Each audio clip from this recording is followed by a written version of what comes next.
போன வீடியோல files complaint பத்தி பார்த்திருந்தோம். இந்த வீடியோல பைல்ஸ் சரி பண்றதுக்கான முக்கியமான 5 டிப்ஸ் சொல்றேன்.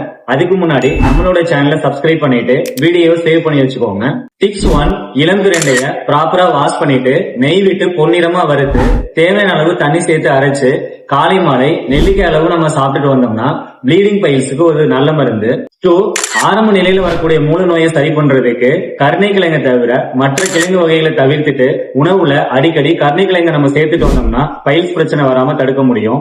டிப்ஸ் 3, பைல்ஸ் மேல வரக்கூடிய கடுமையான வலி மற்றும் ரத்தப்போக்க உடனே நிறுத்துறதுக்கு வாழைப்பூவை தேவையான அளவு எடுத்து மோர் விட்டு அரைச்சு ஜூஸ் ஃபார்மேட்டில் நம்ம எடுத்துட்டு வரலாம். இதே ஜூஸ பெண்களுக்கு மாதவிடாய் காலத்துல ஏற்படக்கூடிய அதிகப்படியான ரத்தப்போக்க நிறுத்துறதுக்கு இதை பயன்படுத்திட்டு வரலாம். டிப்ஸ் 4, பைல்ஸ் நோயில முக்கிய பிரச்சனையே மலச்சிக்கல் தான். இந்த மலச்சிக்கல் பிரச்சனை வராம தடுக்கிறதுக்கு அடிக்கடி உணவுல துத்திக்கீரை, வெந்தயக்கீரை, பசலைக்கீரை, அத்தி பிஞ்சு, அத்திப்பழம், வாழைத்தண்டு போன்ற உணவுகளை அடிக்கடி உணவுல சேர்த்துட்டு வரலாம்.